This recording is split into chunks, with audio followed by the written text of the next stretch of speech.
Muito bem, dando continuidade à programação do terceiro Fórum Brasil das Águas, teremos o último painel do dia. Deixar o último, o melhor para o final, hein? O painel tem como tema Água e Desenvolvimento Sustentável, uma visão estruturante da gestão das águas. A água não é apenas um recurso natural, mas o elemento estruturante que sustenta os pilares social, econômico e ambiental do desenvolvimento sustentável. A gestão da água, numa visão sustentável, implica planejar, proteger e distribuir recursos hídricos para atender às necessidades atuais sem comprometer as gerações futuras, sendo o foco central do Objeto de Desenvolvimento Sustentável 6 ou 16 da ONU. E eu já estou aqui, Soraya está numa outra reunião, Lupércio também está numa agenda, então já me convido para moderar esse próprio painel, Rodrigo Rajar, da Rebob. Aqui a gente também faz a parte institucional. Uma honra estar com vocês aqui. Eu vou fazer um preâmbulo na sequência, mas eu queria já dividir a mesa com os nossos convidados, ou as nossas convidadas, que convido primeiro Moema Versiani, Superintendente de Recursos Hídricos, SEAS, Rio de Janeiro. Obrigado, Moema, por favor. Convido também Renata Andries, gestora de recursos hídricos da Vale. Obrigado, Renata. Yara Bueno Giacomini, diretora de revitalização de bacias hidrográficas, acesso à água e uso múltiplo dos recursos hídricos, MMA. Obrigado, Yara. Marcela Ayub Brasil, coordenadora do Conjuntura Indicadores de Recursos Hídricos da Superintendência de Estudos Hídricos e Socioeconômicos da ANA. Obrigado, Marcela, bem-vinda. E, por fim, Luiz Henrique Nochelli, Superintendente da SEMA, Mato Grosso. Nochelli, ele traz torcida organizada. Isso aí, ó. Nochelli, sempre uma alegria. Obrigado, Nochelli, também. Nochelli vai falar por último, viu? Primeiro as mulheres. Bom, faço aqui uma breve contextualização. Esse painel aqui, ele foi trazido, né, dessa urgente necessidade de discussão, e é uma satisfação, né, dar início no âmbito do Fórum Brasil das Águas, aqui em São Luís, em um momento particularmente relevante para o debate do nosso futuro, dos nossos recursos hídricos.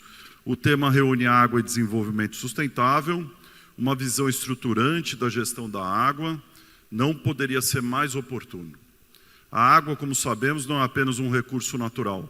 Ela é um elemento estruturante do desenvolvimento. Ela sustenta a produção, garante a segurança alimentar, já trouxemos o tema hoje pela manhã, quer dizer, esse tema aqui de desenvolvimento sustentável, ele vem fazendo um fechamento de tudo que a gente viu nesses 3 dias, né, nas reuniões iniciais, nas agendas fechadas e aqui na plenária. Viabiliza a geração de energia, preserva ecossistemas e, acima de tudo, assegura a qualidade de vida para a população. Ao mesmo tempo, vivemos um cenário de crescente complexidade, a combinação entre mudanças climáticas, expansão urbana, aumento da demanda e degradação ambiental tem intensificado a pressão sobre os recursos hídricos. Eventos extremos, como secas prolongadas, enchentes, deixaram de ser exceção e passaram a fazer parte da nossa realidade. Nesse contexto, torna-se cada vez mais evidente que não basta apenas dispor de água. É preciso planejar, gerir, governar bem este recurso. E é justamente aí que entra a ideia central desse painel, a necessidade de uma gestão estruturante da água. Uma gestão que vá além das ações pontuais e que seja capaz de integrar planejamento, regulação, investimento e participação social. No Brasil, temos a base institucional bastante sólida, construída a partir da Política Nacional de Recursos Hídricos, que estabelece princípios fundamentais como a água enquanto bem público, a gestão descentralizada e participativa e o uso múltiplo dos recursos hídricos. Desse arranjo, os planos de recursos hídricos se destacam como instrumentos essenciais, verdadeiros pilares estruturantes, porque permitem organizar informações, projetar cenários, reduzir incertezas e orientar decisões estratégicas.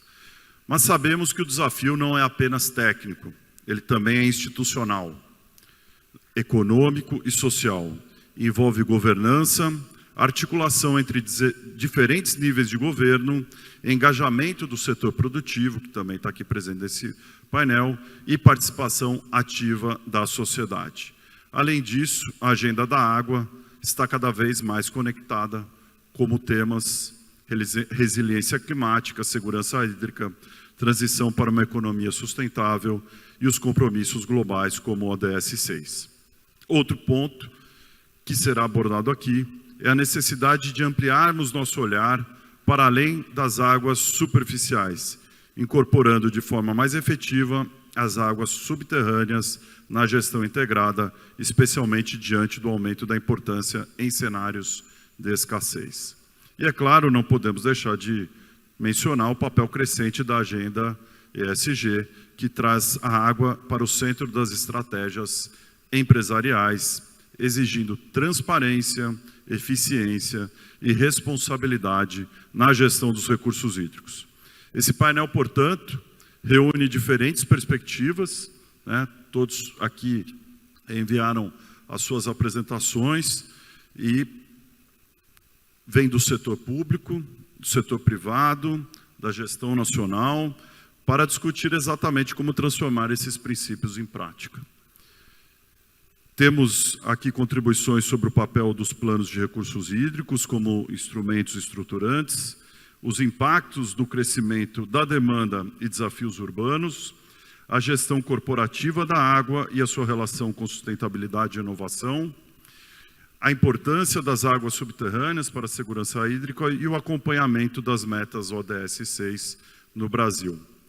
A ideia é que possamos não apenas compartilhar experiências, mas também provocar reflexões sobre caminhos concretos para fortalecer a gestão da água no país. Ao final das exposições, teremos um momento de diálogo que será essencial para aprofundarmos os temas e provocaremos a troca, então, de experiências entre os painelistas e vocês aqui, público convidado, tão importante quanto. Para começar, convido a todos a refletirem sobre uma questão simples, mas central: como transformar a água de um fator de risco crescente em um vetor de desenvolvimento sustentável e de resiliência para o Brasil. Com isso, damos início ao nosso painel. Teremos 15 minutos para cada exposição. A gente começou com 15 minutos de atraso, então, se a gente seguir, a gente consegue finalizar aí até umas 6h30, tá bom? Sim? Todo mundo de acordo? Então, ótimo. Então, começamos já com a nossa primeira painelista, Moema Versiani, Superintendente de Recursos Hídricos, SES Rio de Janeiro. Obrigado, bem-vinda. Obrigada, vou me levantar. Eu queria agradecer o convite para estar aqui, né, participando desse painel. Para mim é uma grande honra estar aqui.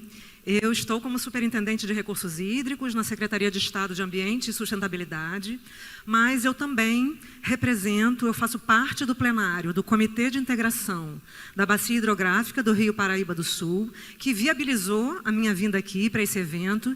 Então, eu queria fazer uma saudação especial, primeiro para todos que estão aqui prestigiando o nosso painel, em especial para os representantes dos comitês de bacia fluminenses, que vieram lá do Rio de Janeiro prestigiar o evento também aqui em São Luís do Maranhão, nossos comitês também, que estão aqui.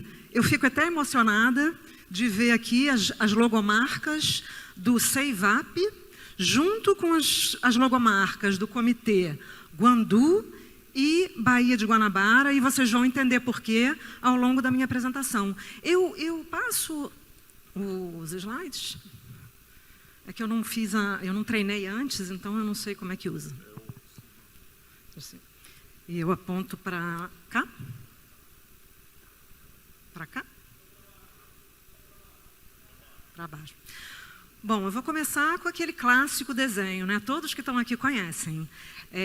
A partir de uma agenda de desenvolvimento do Estado brasileiro, lá na década de 90, e também como dispositivo constitucional da nossa Constituição de 1988, para mim foi um marco, porque foi o ano de nascimento da minha irmã mais nova, e ela fez 38 anos esse ano.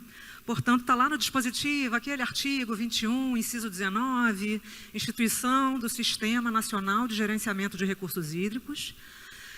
A partir daí, em 1997, a Lei das Águas, 9433, os estados que ainda não tinham suas leis das águas também instituíram. Criação da ANA, 2000, fortalecimento dos órgãos gestores estaduais a partir de programas estruturantes da própria agência, Progestão e outros, instituição dos comitês de bacia interestaduais, comitês de bacia estaduais, e o meu desenho aqui é o desenho do sistema de gerenciamento de recursos hídricos no estado do Rio de Janeiro, e toda a minha apresentação eu vou focar tanto no estado do Rio de Janeiro, quanto na bacia do Rio Paraíba do Sul, por razões óbvias, mas não para me aprofundar nesses exemplos, e sim para a gente refletir sobre algumas provocações que eu vou colocar aqui para a gente discutir ao final. Então, esse é o nosso desenho, né? Temos o nosso duplo domínio das águas, é um complicador para a instituição do nosso sistema nacional. Em nível federal, temos as instituições, e em nível estadual, no Rio de Janeiro, nós temos a SES, no plural, Secretaria Estadual de Ambiente e Sustentabilidade, o órgão gestor é o INEA, Instituto Estadual do Ambiente, e todas as demais instituições e instrumentos previstos na política estão em maior ou menor grau implantados. O que isso significa? Que nós todos trabalhamos muito bem, né?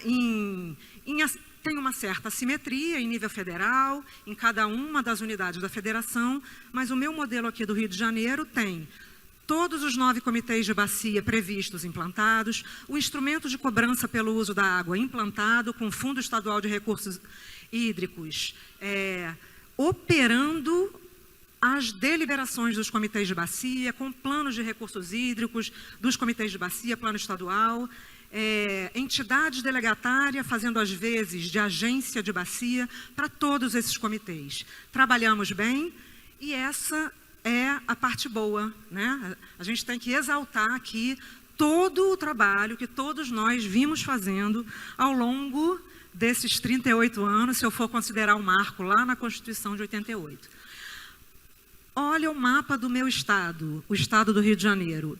Ele é um estado de um rio só, praticamente o Rio Paraíba do Sul. Eu não sei se tem apontador aqui, tem?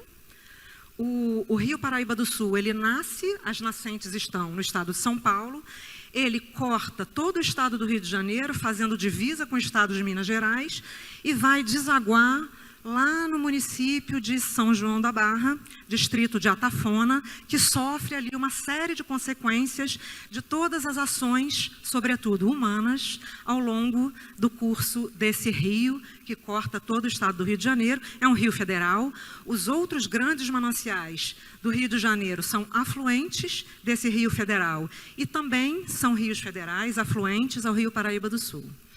É o estado de um rio só. E olha o nosso cartão postal. Teve o show da Shakira, né? Eu falei com alguém agora no intervalo, né? Teve o show da Shakira, somos um cartão postal. Mas o Rio de Janeiro não é só o cartão postal, né? Tem algum representante do Baixo Paraíba do Sul aí? Reconhece esse canal? É um dos canais de drenagem que corta lá a região norte fluminense. Esses canais de drenagem são canais artificiais, e eles são alimentados com águas do Rio Paraíba do Sul.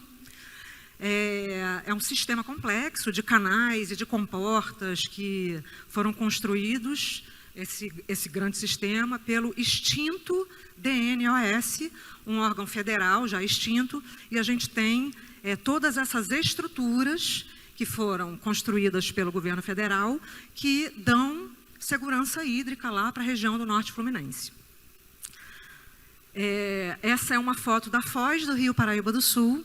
Essa foz, ela mudou de lugar. Eu falei que era em Atafona, né? Mas agora essa foz, em função da dinâmica ali de erosão costeira, ela está no município vizinho de São Francisco do Itabapoana.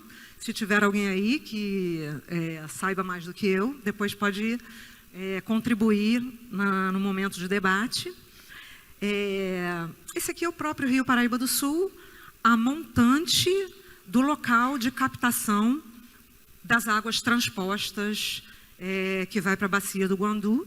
Estou chegando naquela parte que eu falei. Esse aqui é a própria estrutura de captação no Rio Paraíba do Sul. Essa estrutura de captação retira cerca de 120 metros cúbicos por segundo do rio, que é transposto para uma outra bacia hidrográfica. E essa aqui é a estação de tratamento de água da SEDAI, estação de tratamento de água do Guandu, a maior estação de tratamento de água do mundo, que trata a água para parte da região metropolitana do Rio de Janeiro. E aqui está o mapa, digamos assim, da governança das águas no estado do Rio de Janeiro. Eu falei, né? Tem 9 regiões hidrográficas, estão coloridas, com 9 comitês de bacia. Em vermelho está delimitado o território da bacia hidrográfica do Rio Paraíba do Sul, a área de atuação do CEIVAP. Então, ali no desenho, vocês veem, né? Eu tenho 4 comitês de bacia estaduais que estão no território da bacia hidrográfica do Paraíba do Sul como um todo. É uma dinâmica complexa, né, para fazer essa gestão da bacia como um todo. E olha, voltando um pouquinho, a importância e a relevância da bacia do Paraíba do Sul para o estado do Rio de Janeiro fica evidente nessas figuras, né? A influência da bacia do Paraíba do Sul para o estado do Rio de Janeiro. E, ao longo dos anos, foram construídas estruturas de transposições das águas do Paraíba do Sul. A primeira eu já mencionei, aquela setinha vermelha ali no médio curso do Paraíba. Essa transposição, ela data da década de 50, ela foi originalmente concebida e construída para geração de energia, mas hoje ela atende a múltiplos usos na bacia do Guandu, não só geração de energia, como parques industriais e, sobretudo, abastecimento humano de cerca de 9 milhões de pessoas, guardem esse número, 9 milhões de pessoas na Baixada Fluminense e na porção oeste da metrópole do Rio de Janeiro. E tem uma outra setinha ali, no estado de São Paulo, que é a transposição que vai da bacia do Rio Jaguari, é um corpo hídrico de domínio de São Paulo, para o sistema Cantareira, interligando a bacia do Paraíba do Sul com o sistema Cantareira em São Paulo. Essa transposição, ela teve início de operação em 2018, olha a diferença, né? A primeira data da década de 50, essa segunda começou a operar em 2018. A vazão ali transposta, ela varia de 5 a 8 metros cúbicos por segundo, e ela só foi possível a partir de um acordo entre os 3 estados da bacia e a Agência Nacional de Águas, que ficou formalizado, consubstanciado numa resolução conjunta 1382 de 2015, mas ela começou a operar efetivamente em 2018. Adiante, essa imagem ela foi gerada por inteligência artificial, mas eu junto aqui, né, o coração hídrico do Sudeste, a bacia do Paraíba do Sul, une as bacias do Rio Guandu e Baía de Guanabara. Olha por que eu falei da coincidência das logomarcas aqui no fórum, no terceiro Fórum das Águas. E lá em São Paulo, as bacias receptoras das águas transpostas são não só o sistema Cantareira, lá na bacia do PCJ, como a bacia do Alto Tietê, onde fica a população que é atendida também pelo sistema Cantareira. Então, vocês veem como, ao longo do tempo, essa bacia hidrográfica do Paraíba do Sul foi ampliando a sua capacidade de incremento de atender as demandas, chegando a unir as duas maiores metrópoles do país. E adiante, para eu não me estender, me avisa. Pode me interromper, porque a gente gosta de falar, né? Bom, eu trouxe dados aqui. A gente tem um plano estadual de recursos hídricos para mostrar a situação da metrópole do Rio de Janeiro. A primeira figura ali, aquela figura pintada de vermelho, é a parte da metrópole que tem déficit de água. Aquele vermelho ali significa que eu preciso importar água para atender a demanda da população residente. O segundo inclui, além do balanço de disponibilidade, a questão da qualidade de água. E aí a cor fica pior ainda. E o terceiro mapa foi um diagnóstico, lá em 2014, Plano Estadual de Recursos Hídricos, que me indicava aonde eu precisava de ampliação dos sistemas de abastecimento de água.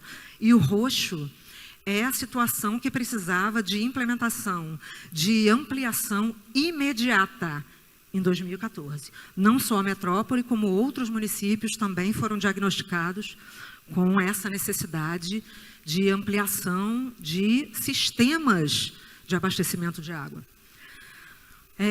Eu peguei essa tabela também com base em dados do Plano Estadual de Recursos Hídricos de 2014 e do Plano de Recursos Hídricos do Paraíba do Sul. O plano anterior, nós temos um plano atualizado, mas só para vocês terem uma noção dos números. Olha lá, eu falei para vocês guardarem o número, né? A população atendida pela Bacia do Paraíba do Sul, antes da transposição em São Paulo, era da ordem de 15 milhões, contabilizando aqueles 9 milhões da metrópole do Rio de Janeiro que ficava fora da bacia. Uma curiosidade também, né? 75% da população do estado do Rio de Janeiro depende das águas da Bacia do Paraíba do Sul para o seu abastecimento. E essa tabela aí, eu peguei os dados mais atualizados. Eles têm divergências.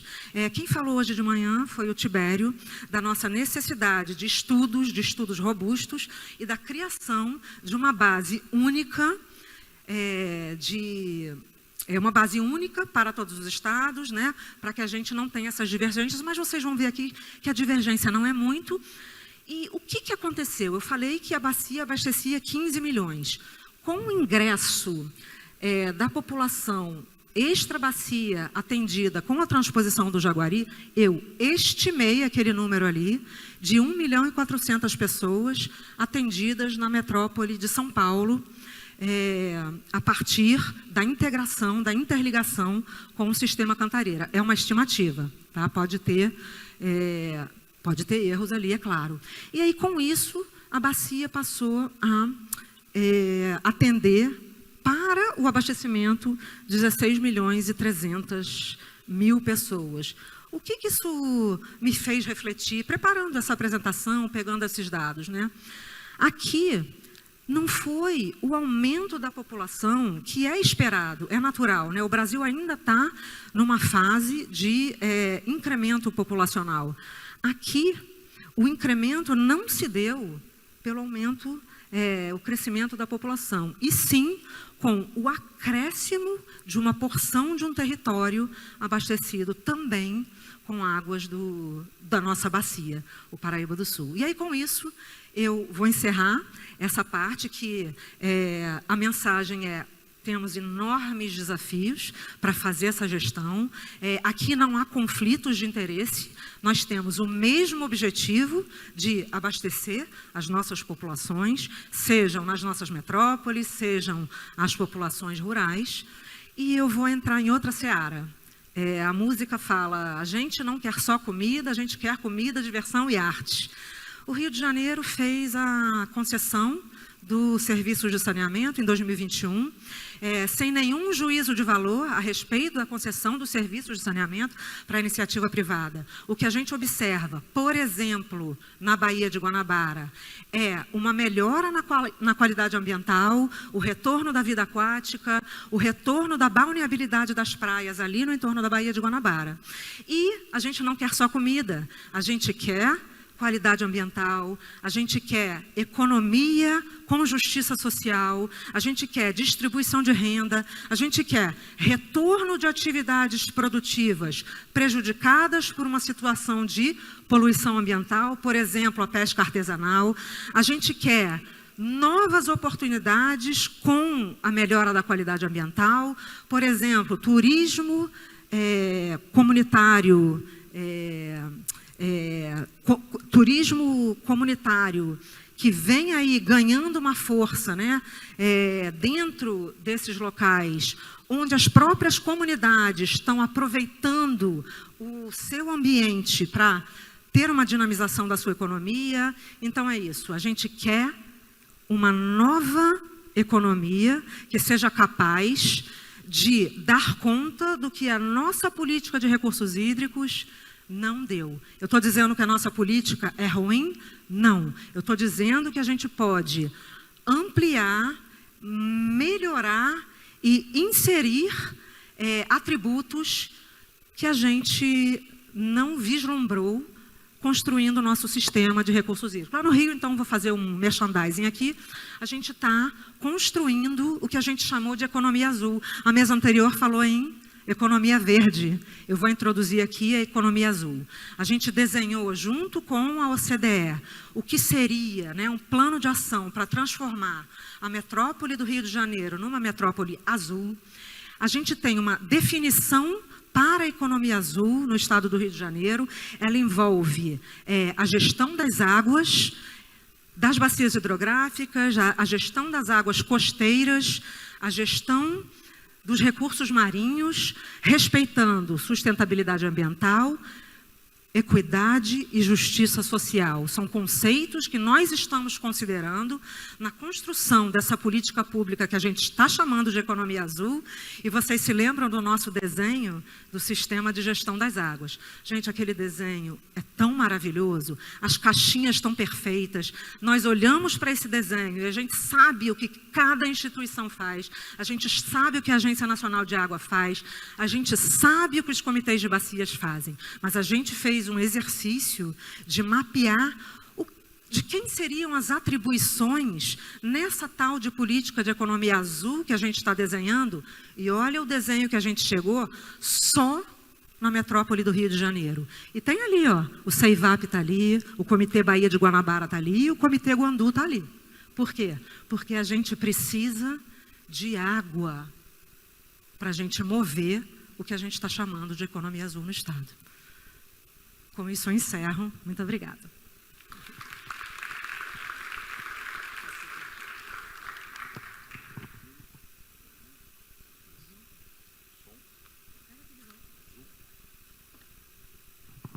Obrigado, Moema. Tivemos agora no Rio, no Water Loss, né, da Associação Internacional de Água, um evento mundial com participação de vários países, a Europa, Oriente Médio, enfim, e a gente pôde vivenciar, né, a comitiva que estava lá também do PCJ, nós pudemos vivenciar os desafios também do Rio, né, com essa concessão. Depois eu vou fazer uma perguntinha também para você, mas eu já queria, mas já vai pensando aí, e já deixo para vocês. A questão política tem sido um problema no Rio, né? E sem querer entrar no mérito da questão política, mas eu queria trazer como é que as instituições fortes permitiram que o processo não se perdesse. né? Então, já fica para a gente pensar para os próximos comentários. Convido a Renata, gestora de recursos hídricos da Vale. Por favor, Renata, bem-vinda.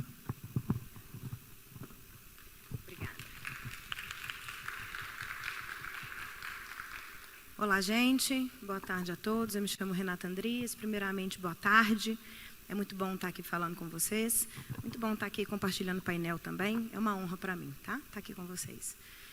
Hoje eu vou falar um pouquinho sobre uma visão estruturante de gestão hídrica dentro de uma companhia privada. Então, a gente conversou muito sobre comitês de bacia, Estado, governo, como é que esse múltiplo uso da água vai funcionar. É muita gente dentro de um sistema só. Eu acho que o seu último slide trouxe muito isso, né? Você partiu de um fluxograma pequeno e no final era um fluxograma grande e dentro de cada caixa, possivelmente, a gente vai abrir para várias outras, com múltiplos usos, pessoas, indústrias, usinas, enfim. Então, eu vim falar um pouco sobre isso, sobre essa estratégia um pouco mais ampla para a gente ter o entendimento do todo. É para baixo, né? O primeiro slide que eu trouxe é uma frase, assim, eu sempre gosto de trazer uma frase para sempre pautar o que eu vou falar. E a frase é: transformação. Evoluir o jeito de pensar para transformar a forma de agir. Eu acho que é um pouco o que a gente está fazendo aqui hoje. Conversando, ouvindo, ampliando o mundo, ampliando o entendimento, para que a gente, quando chegue nos nossos lugares, né, que a gente veio, que seja uma usina, que seja uma indústria, que seja na nossa própria casa, a gente consiga transformar a forma com que a gente vem pensando e agindo dentro de um todo, né, que a gente não está sozinho, a gente faz parte de um todo. Então, um pouquinho sobre a nossa estratégia, que eu vou ser bem breve, assim. Toda estratégia de água, como a colega mostrou, o fluxograma, várias instituições, governos, né, pessoas ali se interagindo, integrando, da mesma forma é nas empresas. Então, a gente precisa ter uma política muito estruturada para que a gente consiga atender do topo, né, a liderança maior até a operação, e não só internamente a Vale, a gente tem que agir também além da Vale, fora das portas da Vale, ter uma visão de bacia hidrográfica, onde a gente está, como a gente pode agir, como que a gente pode ser bem quisto onde a gente está. Sim, essa é uma das nossas metas.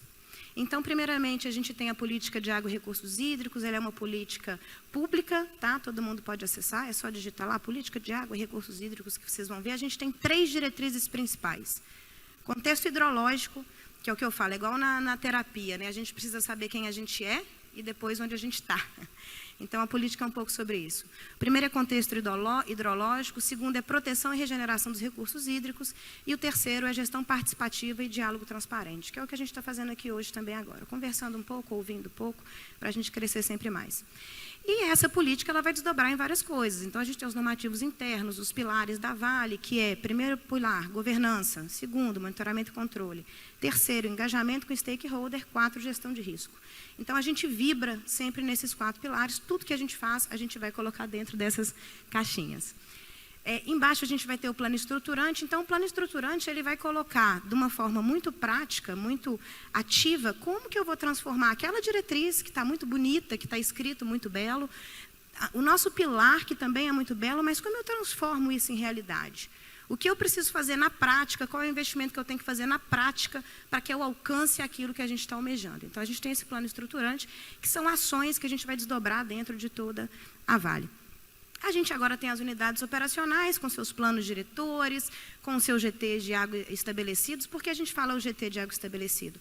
Quando a gente fala numa usina, numa mina, então, exemplo, eu posso citar aqui que a gente tem o TMPM, a gente tem a AFC, né, que é a Estrada de Ferro, a gente tem as minas lá do norte, né, que vão mandar esse minério para lá.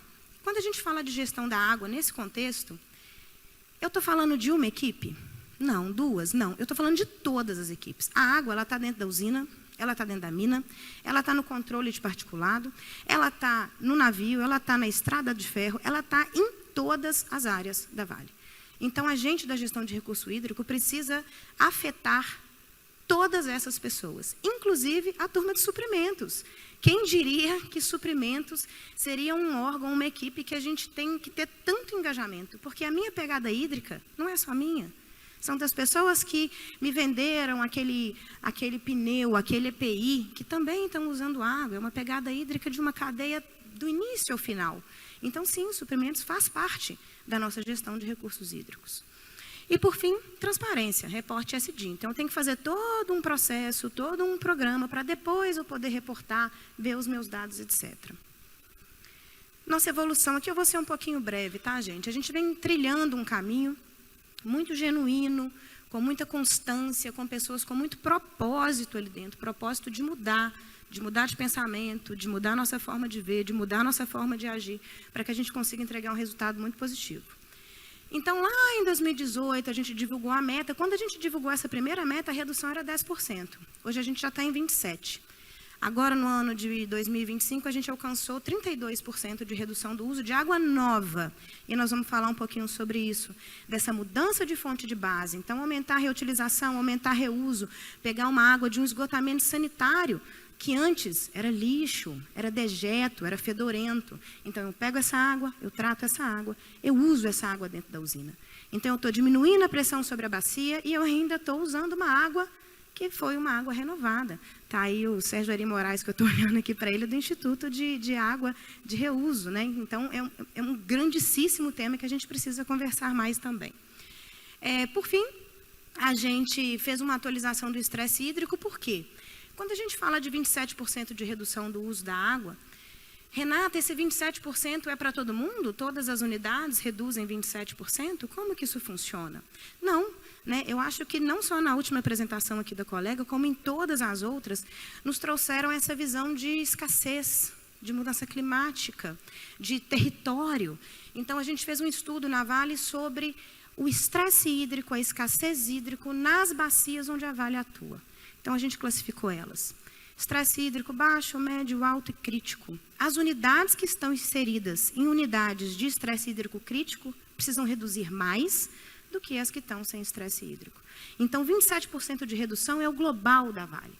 Cada unidade operacional tem a sua meta particular de redução, respeitando e entendendo o lugar onde a gente está. A gente fez esse estudo. Obviamente, todo mundo que faz um estudo desse sabe que ele não acaba, porque as pessoas continuam vindo, o rio continua mudando, novos usuários continuam chegando. Então, é um estudo que você precisa estar sempre atualizando, sempre colocando a sua visão. E mais uma coisa, ver o futuro. Então, beleza, eu sei que aquela unidade X, ela tem um estresse hídrico médio. E em 2030? Em 2040? E em 2050? Se em 2050, aquela unidade que hoje é estresse médio, mas tem previsão de ser estresse hídrico crítico, quando é que eu tenho que começar a agir para que lá em 2050 eu tenha continuidade operacional? Não só para a Vale, gente, para todas as usinas, empresas e indústrias. Eu preciso atuar hoje para que no futuro eu consiga estar lá, com sustentabilidade, respeitando, mudando a minha fonte de água. Então, em vez de eu usar uma fonte de água convencional, bora usar uma fonte de água sustentável. Né? Vamos fazer uma captação de chuva, vamos aumentar reuso, vamos aumentar recirculação. Pega uma água renovada de um esgoto da população, olha o tanto de entrega que essa empresa dá, é um legado, né? Então, um pouco dos nossos resultados. Eu sempre gosto desse slide, assim. Todo mundo fala que eu sou muito chata com as terminologias, assim, reduzir o consumo. Não, não é reduzir consumo, é reduzir uso. Uso e consumo são coisas diferentes. Captação total, captação operacional são coisas completamente diferentes. Então, quando a gente fala a mesma língua, é mais fácil a gente chegar no mesmo lugar, né? Princípio da comunicação. Então, o primeiro número que está ali, 500 milhões de metros cúbicos de água é o que a Vale captou no ano de 2025. Desses 460 milhões de metros cúbicos de água que a Vale captou, ela usou tudo? Não. 20% ela usou, que foi esses 118 milhões de metros cúbicos a gente usou dentro da nossa operação, sendo que 611 a gente recirculou. A gente está, por 5 anos seguidos, mantendo ali 85% de reuso dentro das nossas operações. É um indicador que a gente tem muito orgulho, inclusive. Desses 460 milhões de metros cúbicos, a grande parte, 80%, ela é devolvida diretamente sem uso ao meio ambiente, então são as reposições hídricas, ou a terceiros. A gente vai falar alguns projetos aqui sobre isso. Então, são esses números que eu falei, né? Então, 74% de toda a nossa captação, que é quase 80%, a gente devolve para o meio ambiente sem uso, não passa na operação. 84% da nossa demanda, outra palavrinha que não é consumo, não é uso, é demanda, ela é de fonte de reuso. Esse é o slide que eu mais gosto.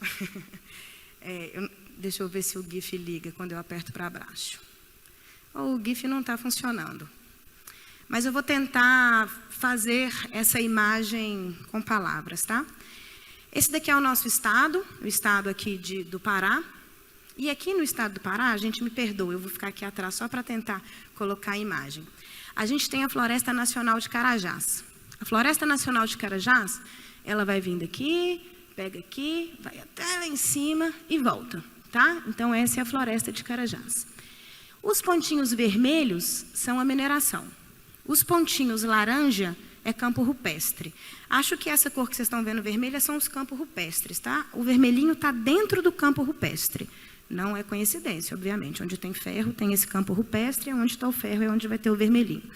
Então, 3% da Floresta Nacional de Carajás é onde fica a mineração aqui do norte.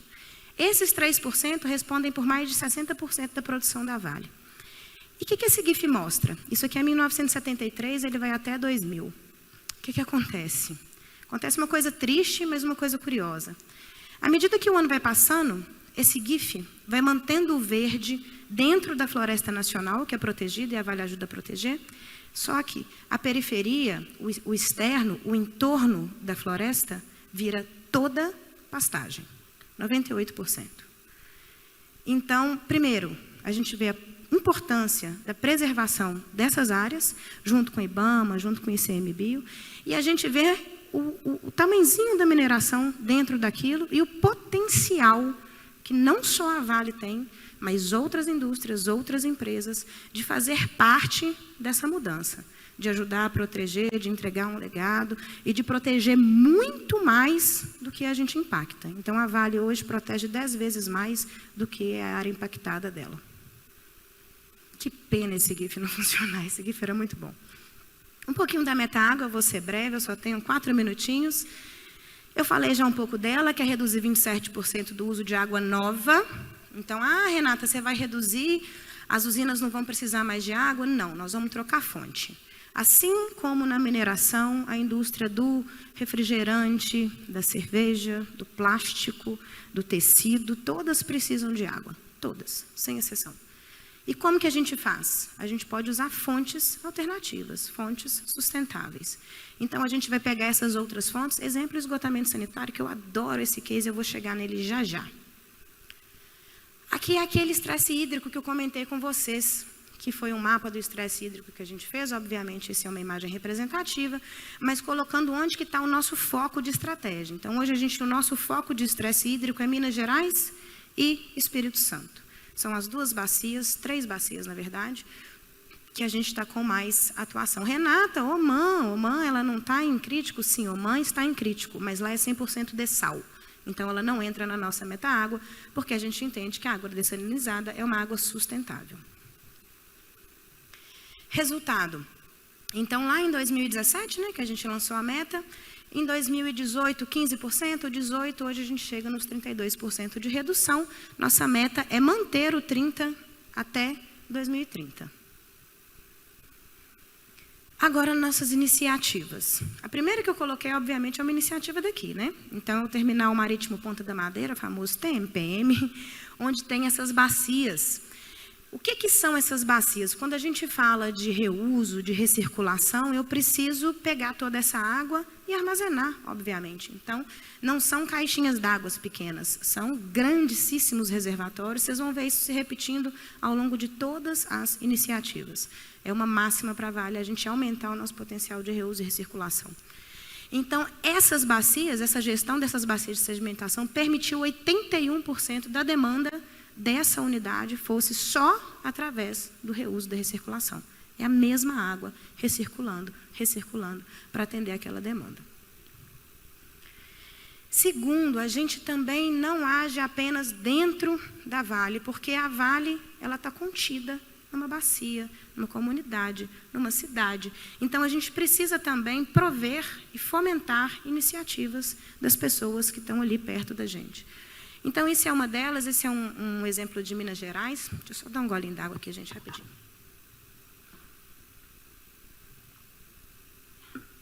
Perdão. Lá em Minas Gerais, na Cachoeira das Andorinhas, onde foram destinados voluntariamente, é importante falar essa palavra, tá, gente? 42 milhões de reais para poder recuperar 540 hectares de área de nascente, mata ciliar. Segunda, novamente, intensificação de reuso, é uma máxima da Vale. A gente implantou também esses sistemas de bacia para reutilização direta dentro da FVM. A gente alcançou em 2025 um volume de reuso e aproveitamento de água de chuva de 41 milhões de litros de água, isso só em 2025. Programa Conexão em SD, perdão. Programa Conexão em SD. Vocês lembram que eu falei de suprimentos? Cara, quem imaginaria que suprimentos poderia ganhar a meta da Vale? Poderia ser tão importante dentro do âmbito da Vale. É isso, hoje a gente fez uma matriz dos nossos fornecedores, quem são, qual que é o spend, qual que é o risco para a biodiversidade, qual que é o risco de água, qual que é o risco de carbono de cada um deles, classificou, pegamos fornecedores críticos, alto e médios, e estamos agora com um programa de engajamento muito grande em relação a esses fornecedores. Não adianta só a Vale querer mudar, querer melhorar, querer ser sustentável, se a nossa cadeia também não pensa dessa forma. Então, é um programa...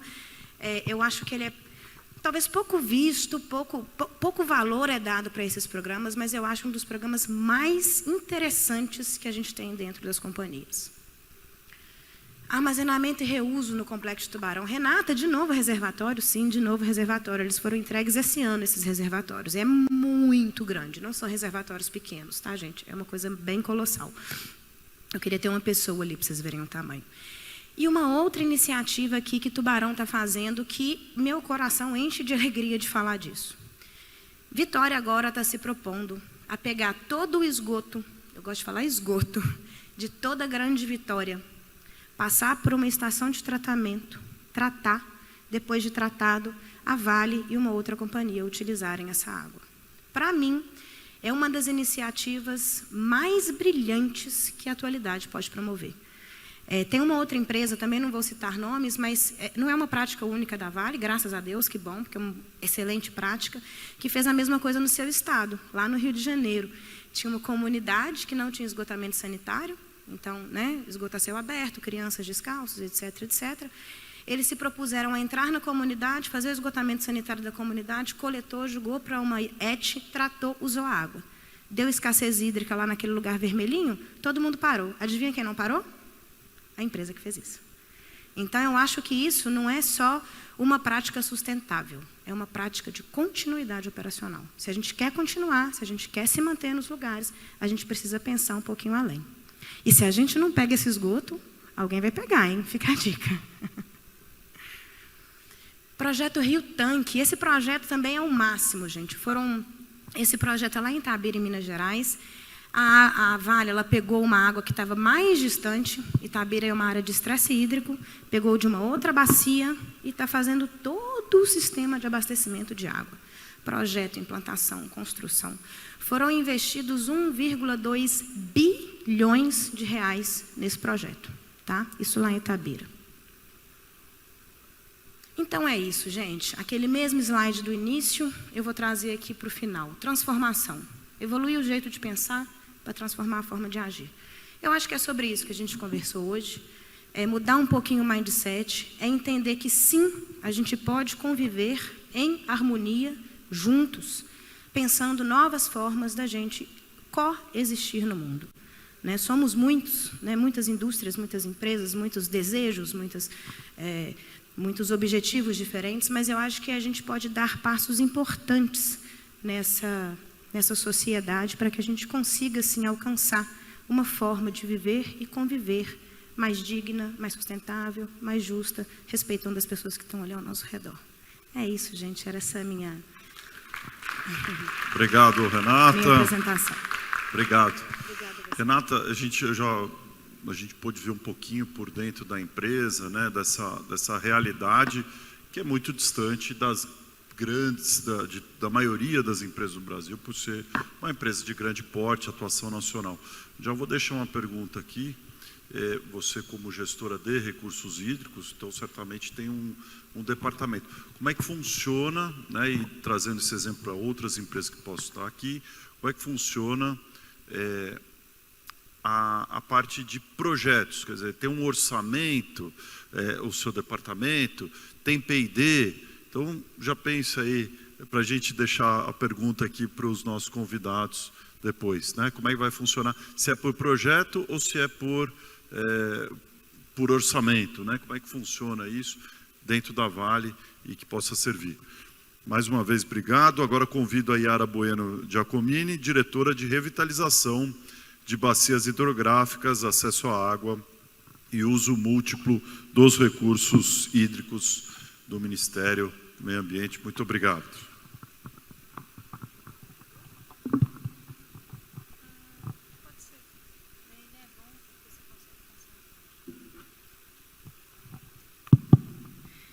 Boa tarde a todos e a todas. É bom ver várias carinhas conhecidas na plateia. Dentro desse painel de água e desenvolvimento sustentável, pediram para eu falar um pouco da gestão das águas subterrâneas para o desenvolvimento sustentável. E acho que para a gente começar a falar dessa questão no âmbito da gestão pública, a gente tem que falar um pouco sobre resiliência hídrica, né? Qual que é a relação entre água e desenvolvimento sustentável e resiliência hídrica? Então, para iniciar, não tem como eu falar de desenvolvimento sustentável da água se eu não considerar, se eu não trazer junto comigo o conceito de resiliência hídrica. Os grandes aquíferos mundiais, eles apresentam tendência de declínio a longo prazo. A extração excessiva tem gerado subsidência do solo em mais de 6 milhões de quilômetros quadrados, que equivale a aproximadamente 5% da superfície terrestre, afetando diretamente 2 bilhões de pessoas. Em casos extremos, o solo tem afundado até 25 centímetros por ano, e essas extrações contínuas, elas excedem muitas vezes os limites de reposição renovável dos aquíferos. E os recursos hídricos disponíveis e as funções ecossistêmicas que estão associadas a esses processos, elas estão significativamente reduzidas. Então, aqui a gente começa a implicar o nosso conceito de resiliência, né? Porque eu começo a interferir em toda essa cadeia de processos. Isso tem um nexo muito direto com as mudanças do clima, porque essas mudanças climáticas, elas podem alterar os padrões de chuva, reduzindo a recarga dos aquíferos, justamente quando a demanda aumenta mais. Ou seja, eu tenho um ciclo crítico aqui de pressão crescente. E as mudanças do clima ainda mostram, né, que alterações nas funções hídricas podem ultrapassar um ponto de inflexão que podem ser irreversíveis em sistemas socioecológicos.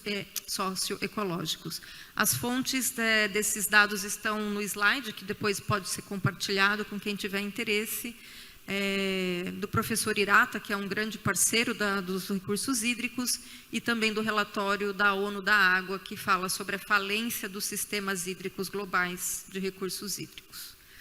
Aqui, apenas para ilustrar, né, o mapa dos principais aquíferos do Brasil.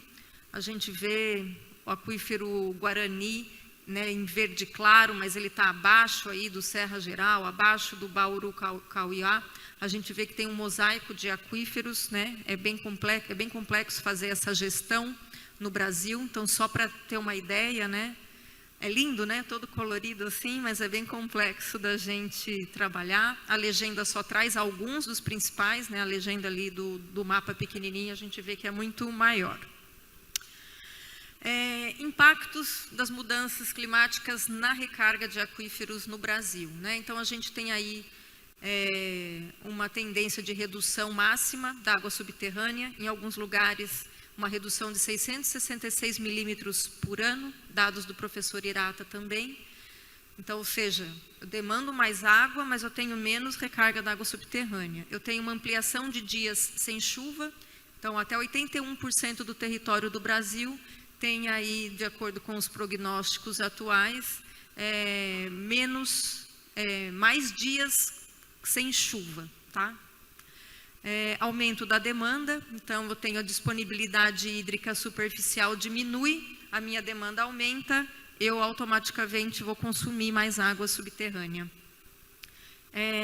Eu tenho também um percentual de redução da recarga específico para alguns aquíferos. Então, a gente vê 28% para o Bauru Caiuá, menos 19% para o Bambuí Kárstico e menos quase 22% para o Guarani. Então, se a gente quer falar de desenvolvimento sustentável, considerando a água subterrânea, a gente tem que olhar com olhos mais realísticos para essa água, que ela não está lá infinita como alguns pensam. Então, a gente tem múltiplas pressões sobre as águas subterrâneas para a gente endereçar, né? A redução, como eu já falei no slide anterior, superexplotação, metade dos rios brasileiros pode sofrer queda no fluxo devido à transferência para os aquíferos. Então, ao invés do aquífero levar água, né, para a minha vazão de base superficial, eu vou ter o contrário, eu vou ter a vazão dos rios alimentando esses aquíferos. E teve um estudo recente que mostra que o nível da água subterrânea ele já está abaixo da superfície dos rios adjacentes em diversos rios do Brasil. Um dos principais consumidores dessa água é a irrigação. Também temos a questão de contaminação, tecnologias de exploração de petróleo com alto potencial de contaminação. Aqui a gente pode destacar o fracking, que é, né, a extração a partir de quebras hidráulicas, efluentes industriais e esgotamento sanitário, que a colega da Vale falou bastante na apresentação anterior. Impermeabilização urbana, porque quando ela é desordenada, ela compromete as zonas de recarga, agravando a situação onde as dependências de poços ela é elevada. Eu tenho uso não regulamentado. Então, no Brasil, eu tenho aproximadamente 2,5 milhões de poços tubulares, sendo que 88% desses são desconhecidos, porque eles não estão incluídos em nenhuma base do governo. Então, a gente, como vai fazer a gestão de uma situação que a gente não tem conhecimento? Vai ficando cada vez mais complexo. E, diante de todo esse cenário, de todo aquele mosaico de aquíferos, a gente tem uma rede integrada de monitoramento de águas subterrâneas muito pequena. Então, a gente tem apenas 500 poços aproximadamente de monitoramento em 24 aquíferos. Isso é quase nada, é uma agulha no palheiro. Então, como que a gente começa a endereçar isso e o que a gente tem que fazer? Que eu acho que essa era a ideia inicial do painel, né? Mostrar como que a gente faz para ter um desenvolvimento sustentável diante desse cenário um pouco apocalíptico, né? Que a gente traz. A gente concluiu neste ano o Plano Clima de Adaptação de Recursos Hídricos no âmbito do Plano Nacional de Recursos Hídricos, que foi um processo coordenado pelo Ministério do Meio Ambiente com parceria da Agência Nacional de Águas, e nesse plano a gente trata a água como um vetor de adaptação. Então, vou repetir aqui de novo, né, que assim como o carbono, ele marca a mitigação, né, quando eu quero resolver a questão da mitigação, eu olho para o carbono, a água ela é o vetor fundamental das ações de adaptação. Se eu não considerar isso, eu não tenho adaptação no país, eu não vou ter desenvolvimento sustentável. Então, o mantra o carbono está para a mitigação, assim como a água está para a adaptação. E é isso que a gente tem que internalizar nas nossas instituições. E esse plano de adaptação climática em relação à água subterrânea, ele traz como ações propostas a ampliação da rede de monitoramento e o levantamento de áreas de recarga em bacias prioritárias. Essas são duas das ações que já estão lá nesse plano. Convido vocês a visitarem o plano, se vocês colocarem no Google, Plano Temático de Recursos Hídricos ou Plano Clima, você vai ser levado para todos os planos que compõem o Plano Nacional de Mudança do Clima, e um deles é o de recursos hídricos. Esse plano, ele também aborda a questão de justiça climática e cidadania hídrica, porque tem mais de 33 milhões de brasileiros sem água tratada, e a gente sabe que os impactos da mudança do clima, ele é muito mais severo nas comunidades mais vulnerabilizadas. Ele traz também uma inovação, esse plano, que classifica o impacto potencial da mudança do clima na disponibilidade hídrica em diversas camadas. E cada uma dessas camadas podem ser vistas de maneira integrada ou individual, separando ela em 5 classes de impacto, e vocês conseguem acessar essa classificação por município. Então, a gente pode pegar o município de São Luís e você vai enxergar lá qual que é o índice de segurança hídrica atual, qual que é o prognóstico, passivo de APPs hídricas que influenciam na questão de adaptação, por município. Todos os municípios do Brasil estão lá, disponível no Power BI para consulta. E também soluções baseadas na natureza.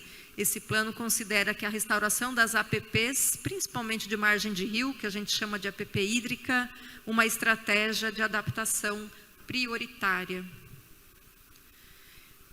E, por fim, a agenda estratégica, né? Quais são as recomendações para a gestão de águas subterrâneas, para a gente endereçar todos os desafios postos que eu trouxe nos slides anteriores? Primeira coisa, fortalecer o arcabouço legal e regulatório das águas subterrâneas. Então, a gente precisa trabalhar para ter marcos específicos para a água subterrânea, seja no município, seja na bacia, seja no estado, seja no país. Estratégias de proteção para áreas de recarga, e principalmente com maior perigo de contaminação e extração excessiva e nascentes. Então, aqui são 3 áreas, né? A de recarga, as que têm mais risco pela constituição geológica de sofrer uma contaminação, e as áreas de nascentes, e programas permanentes de proteção.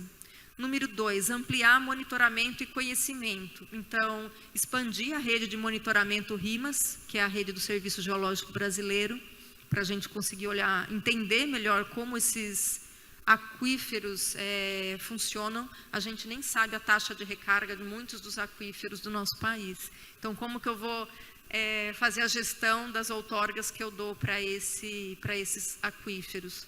Desenvolver estudos hidrogeológicos em aquíferos estratégicos para ter esse conhecimento e identificar oportunidades de explotação mais sustentáveis.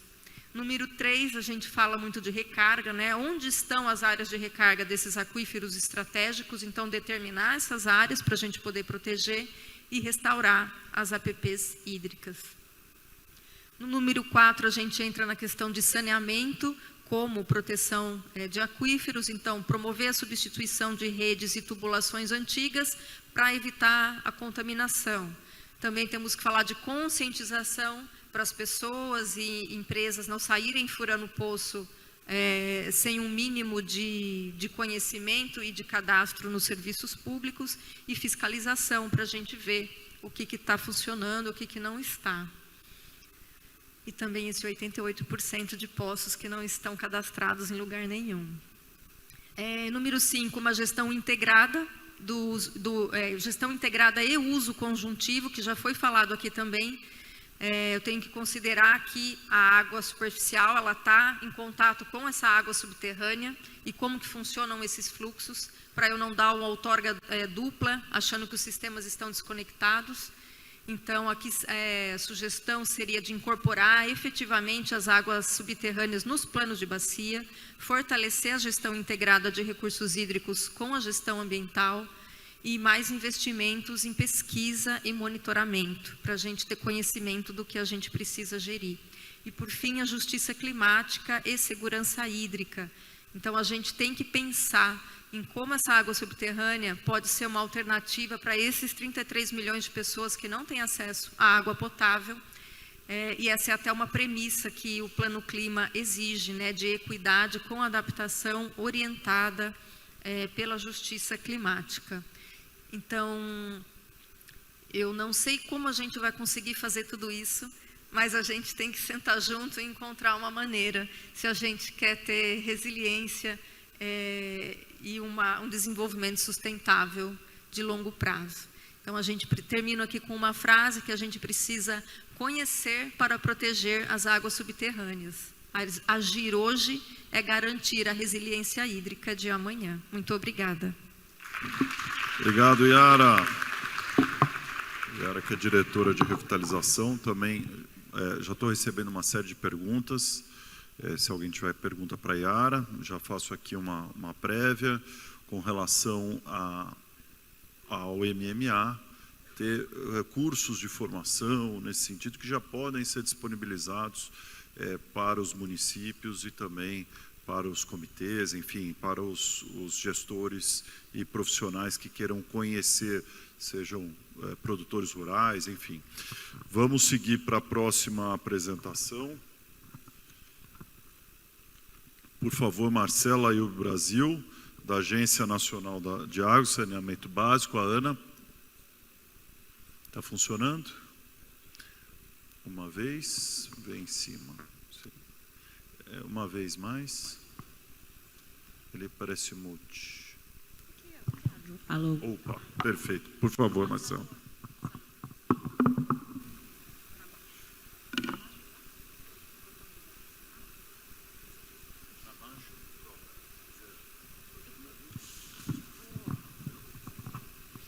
Eu vou ficar daqui, porque ali é muito pequeno e a minha apresentação tem muitos números.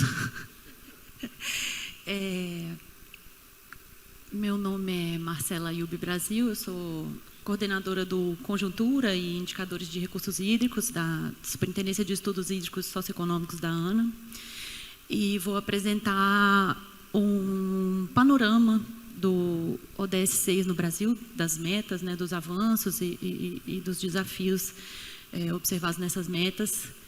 E para mim é um prazer enorme estar aqui, porque nós fazemos muitos estudos e a melhor parte é divulgar os estudos, né? Então, aqui com um público tão diverso como esse, é ótimo, porque eu escuto muito: para que você está fazendo isso? Quem vai usar isso? Então, poder divulgar e mostrar onde encontrar o tipo de dados que tem nos estudos que a gente faz é muito importante e gratificante para mim. Então, eu vou até mostrar aqui a publicação para eu já largar ela. Eu vou falar especificamente dessas duas publicações aqui que nós divulgamos em dezembro de 2025. A ANA, ela é a Agência Reguladora de Águas no Brasil, ela implementa a Política Nacional de Recursos Hídricos e coordena o Sistema Nacional de Gerenciamento de Recursos Hídricos, o SINGRE, e institui normas de referência para a regulação dos serviços de saneamento básico, que é uma atribuição mais recente da ANA, instituída pelo Marco Legal do Saneamento. E essa agenda do ODS 6, que é Água Limpa e Saneamento para Todos, ela é muito multidisciplinar e integrada com os outros diversos objetivos de desenvolvimento sustentável. No total são 17, e a água é um elemento central para atingir metas de diversos outros objetivos, de saúde, que é o 3, de energia, acho que é o 7, tem objetivos de combate à desigualdade, de vida na água, e tem um objetivo voluntário do Brasil, que é o 18, de redução de desigualdades étnico-raciais. E essa agenda,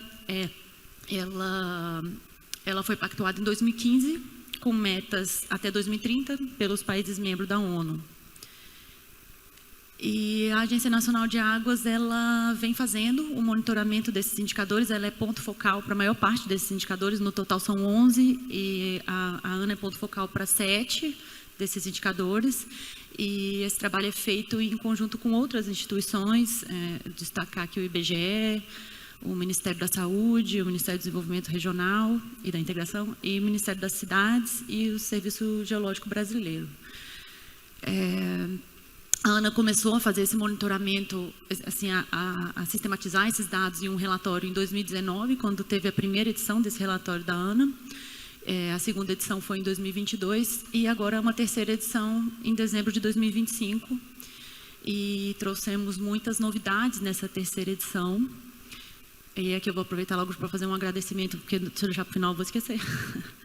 Ao Sérgio Aire Moraes, que foi quem idealizou primeiro esse monitoramento, essa publicação, né, reunindo esses dados, e a Ana Paula Fioretti, que é a superintendente atual da SHE, que dá continuidade a esse trabalho, e ao Tibério, que está aqui também, Tibério Magalhães, que presta bastante apoio nessa continuidade do trabalho.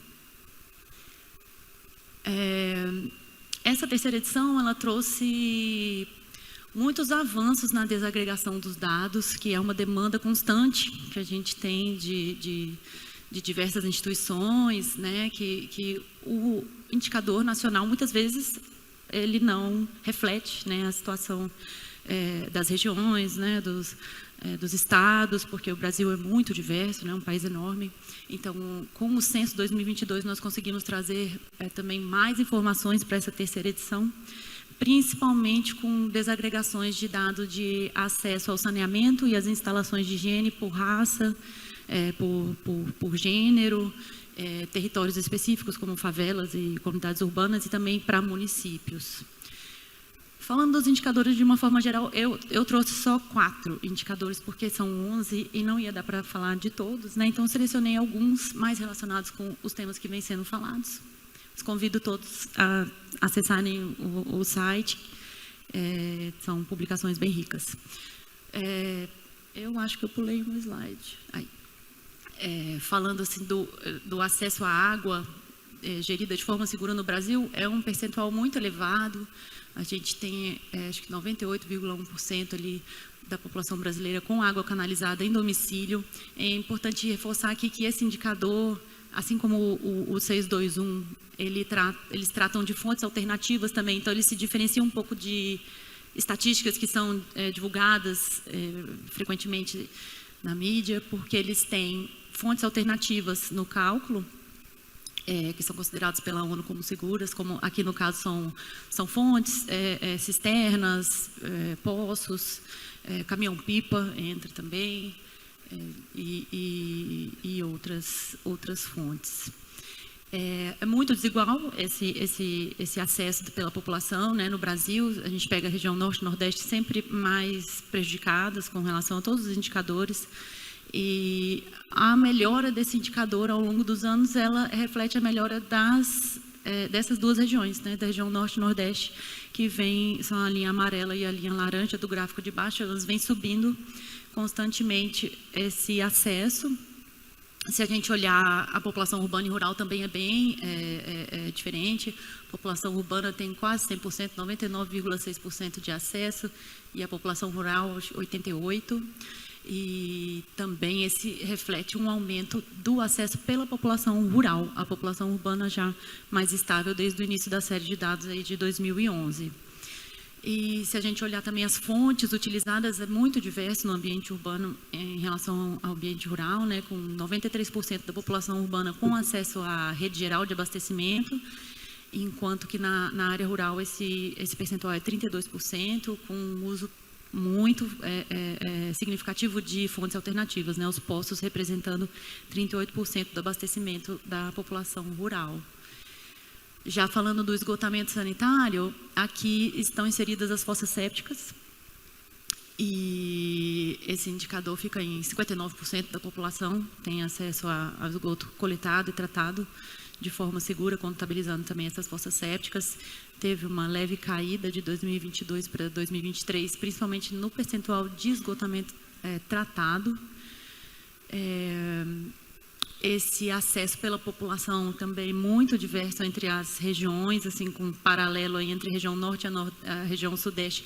Na região sudeste, quase 90% da população tem rede coletora de esgoto e tratamento, enquanto na região norte esse percentual é 31%, com um uso muito grande de fossas sépticas na região norte, quase igual à população que tem acesso à rede coletora, né, 28%.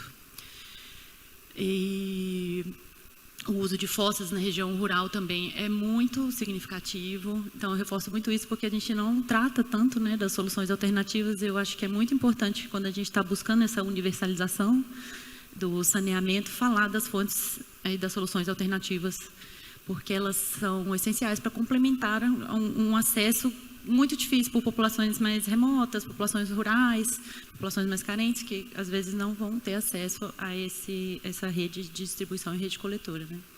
Então, na área rural, a gente tem um percentual de atendimento por fossa séptica de 35%, enquanto a rede atende 9%.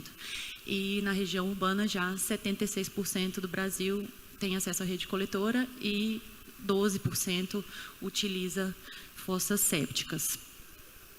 Esse crescimento, né, do esgotamento sanitário, ele vem ocorrendo ao longo dos anos, aumentou de 40 e eu não consigo ler, mas acho que é 47% para 59% de 2011 para 2023, mas ainda num ritmo muito lento para se atingir metas tanto do ODS 6 como do Marco Legal do Saneamento, né, que prevêem aí uma universalização num horizonte muito próximo. Nós estamos em 2026 e a gente está falando de atingir isso em 2030 ou 2033, que é o horizonte do Marco Legal do Saneamento. E esse ritmo vem sendo muito lento. Nós provavelmente não conseguiremos atingir essas metas, né? E esse crescimento que ocorreu ao longo do tempo, ele se reflete numa redução de mortalidade. Esse gráfico aqui do canto direito, ele trata da mortalidade por falta de saneamento e de higiene no Brasil. É um dado do Ministério da Saúde, da Vigilância Sanitária. E essa mortalidade no Brasil, ela vem caindo de 7,2 mortes a cada 100 habitantes em 2000 para 4,5 em 2023. Uma coisa muito interessante é que o padrão de mortalidade em homens e mulheres, ele se inverteu. No início da série era maior em homens do que em mulheres, essa mortalidade, e o ritmo de desaceleração ele foi maior para o sexo masculino ao longo do tempo, sendo que hoje a mortalidade por falta de saneamento e higiene é maior nas mulheres do que nos homens. Falando um pouco da gestão integrada de recursos hídricos, esse indicador é o C51. Ele trata da evolução da implementação da AGIR no Brasil. E ele reflete quase que totalmente o trabalho da ANA e do sistema, né, do SINGRE. Então, eu trouxe ele porque eu acho ele muito interessante da gente olhar e avaliar essa gestão dos recursos hídricos integrada, né? E essa gestão dos recursos hídricos, ela tem uma definição, essa integrada, né, AGIR, ela promove o desenvolvimento coordenado e gerenciamento da água, da terra, dos recursos relacionados, maximizar o bem-estar econômico e social de forma equitativa, sem comprometer a sustentabilidade dos ecossistemas vitais. Essa apuração ela é feita através de um questionário do PNUMA, que tem 33 questões, e elas estão distribuídas em 4 sessões. Esse ano nós já acionamos o CNRH, já fiz uma apresentação específica, quem for aqui do CNRH talvez já tenha assistido, para a CTPA, especificamente para a CTPA, sobre esse indicador, porque nós pedimos o apoio do CNRH no preenchimento. É muito importante ter um olhar diversificado, né, uma resposta que seja representativa dos diversos usuários e setores envolvidos na gestão da água. As sessões são divididas em ambiente propício, a gestão integrada, que é o arcabouço legal, as instituições de participação, os instrumentos de gestão e o financiamento. E é um indicador que caiu de 2020 para 2023, ele vinha crescendo desde 2011, e na última apuração que foi feita em 2023, ele teve um valor reduzido em todos os componentes. Essa última avaliação é referente ao período de 2020, 21, 22, e muitos fatores contribuíram para isso. Eu esqueci de falar, era 63%, caiu para 51%. Ficou tudo cortado, mas a gente tem as questões com pontuação mais baixa nesse questionário, são a participação pública local na gestão dos recursos hídricos, a participação de grupos vulneráveis, o controle de poluição nos corpos hídricos, a gestão dos ecossistemas aquáticos, a gestão de aquíferos, as receitas angariadas para elementos da gestão integrada de recursos hídricos e orçamento subnacional e de bacias hidrográficas para elementos da gestão integrada. E essa queda do indicador, ela teve alguns elementos que a gente consegue identificar, principalmente impactos das mudanças que ocorreram no funcionamento do CNRH nesse período, de 2019 a 2022, né, com interrupção temporária das atividades. Também uma questão de restrições orçamentárias que vem ocorrendo para a gestão integrada de recursos hídricos. Essa paralisação do CNRH levou também a um avanço limitado em alguns temas estratégicos nesse período, de reuso e de instrumentos de gestão, da implementação de instrumentos. E o componente mais crítico de todos desse questionário da pontuação é o financiamento. E aí eu destaco aqui uma forte dependência que a gestão integrada de recursos hídricos tem do orçamento federal e da relevância do orçamento da ANA para esse apoio ao SINGRE, que a ANA vem sofrendo uma redução desse orçamento disponível para a gestão integrada. Entre 2020 e 2025, houve uma redução de 35% do orçamento da ANA, valores já corrigidos com a inflação, o que levou a uma interrupção de algumas atividades de programas importantes da ANA, né? O Progestão e o Qualiágua, principalmente. De apoio, são programas de apoio aos estados e ao todo SINGRE, né? Também ocorreram alguns avanços, não foram só retrocessos, né? Tiveram alguns avanços nesse período, que foi a ampliação da cobrança pelo uso da água em algumas bacias estaduais e interestaduais, a continuidade do Progestão, teve o terceiro ciclo, alguns contratos assinados no terceiro ciclo, e a modernização da outorga e melhorias em cadastros de usuários, investimentos na fiscalização e no automonitoramento, que é uma estratégia recente da ANA, né, para aumentar aí a quantidade de informações dos usuários de recursos hídricos principais. Temos muitos desafios e perspectivas aí, com relação à gestão integrada de recursos hídricos. A gente observa uma implementação muito lenta ainda de planos de recursos hídricos e do enquadramento de corpos d'água. Reflete aí uma necessidade de maior capacidade técnica, financeira, institucional.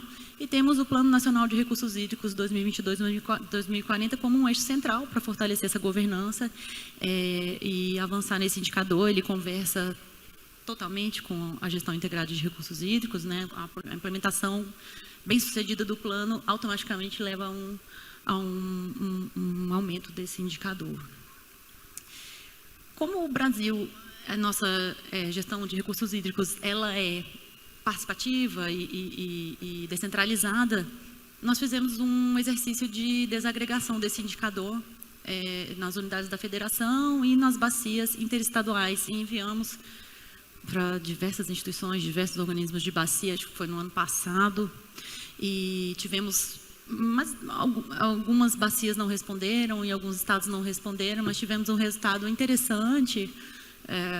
A média desse indicador da implementação da gestão integrada nas bacias, ela ficou um pouco maior do que nos estados, o que eu acho interessante, porque a unidade de gestão dos recursos hídricos é a bacia hidrográfica, então isso é muito interessante da gente observar, que está funcionando melhor até nas bacias do que nos estados.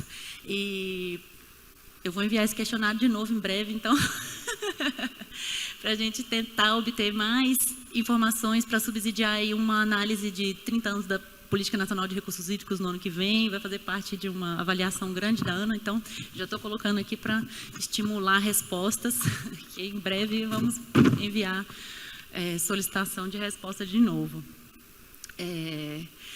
Esse é o último indicador que eu vou tratar, que é o de participação social, é o indicador 6B1.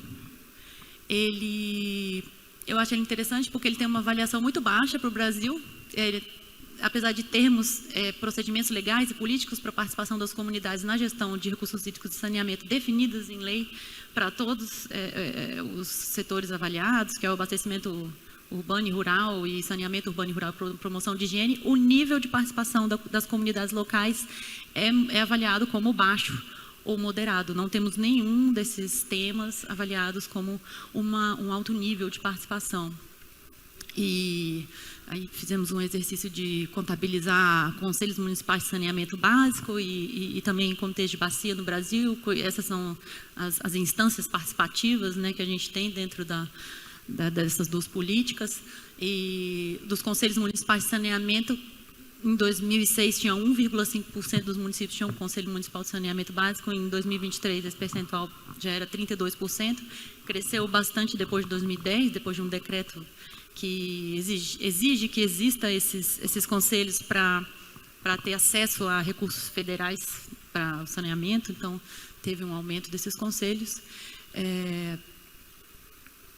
Os comitês de bacia, eles, 2006, 25% do território tinha uma cobertura, estava contemplado dentro de um comitê de bacia. Em 2023, 44,7%. Alguns comitês novos aí na região Nordeste e Centro-Oeste. De comitês interestaduais, os mais novos é Parnaíba em 2018 e Paranapanema em 2012. Temos uma área ainda muito grande sem comitês, principalmente no Amazonas, que ali na região da Amazônia, quando a gente olha os estados, o Amazonas não tem nenhum comitê, e apesar de ser objeto de acordo internacional e ter a OTCA, que é um organismo que atua na promoção da gestão integrada de recursos hídricos, e ter outros arranjos também que tornam efetiva e possível uma participação local nos recursos hídricos. Fizemos um encarte nessa terceira edição que tratou só de desigualdades no acesso ao saneamento e às instalações de higiene no Brasil. Então, é a primeira vez que tem esses indicadores desagregados para raça e sexo e favelas e também municípios. Isso segue os princípios da ONU de não deixar ninguém para trás, de não discriminação e de especial atenção às necessidades de mulheres e meninas. E eu trouxe alguns resultados rápidos desse encarte. Hoje tem 16 milhões de pessoas vivendo em favelas, comunidades urbanas no Brasil, e dentro dessas favelas tem um déficit de acesso à água de 4,5% da população, 56% da população sem coleta e tratamento de esgoto e 1% sem banheiro exclusivo do domicílio. São dados importantes porque já são territórios mais frágeis, mais vulnerabilizados e com muitas dificuldades. Esse acesso à água, esgotamento sanitário e higiene é muito desigual entre as regiões e entre os grupos populacionais. A população indígena apresentou muitos indicadores baixos, com menos de 50% dos domicílios tendo banheiro exclusivo, que é um proxy para instalações para lavar as mãos com água e sabão, e também indica uma segurança. Você ter um banheiro dentro de casa para as mulheres é muito importante, do que ter que sair do seu domicílio para utilizar um banheiro e estar sujeito a violências, etc. Já tratando do esgotamento sanitário, a população do norte indígena tem um acesso de 7%, no centro-oeste de 18%. Esses são números que têm que ser avaliados com muita parcimônia, porque a população indígena tem seus costumes, né, tradicionais, tem que ser observada uma especificidade dessa população, mas chama atenção. Quando a gente olha o acesso ao esgotamento sanitário por cor e raça, a população brasileira total aí tem uma diferença de 12 pontos percentuais, população branca com acesso maior em relação à população não branca, e a população amarela apresenta os melhores indicadores de acesso. Nas diferenças por sexo, nós não observamos diferenças significativas, apesar das mulheres terem um acesso um pouco superior, tanto ao esgotamento sanitário, como água, como banheiros, de uso exclusivo do domicílio. Porém, mesmo assim, a gente observa essa taxa de mortalidade mais elevada nas mulheres do que nos homens.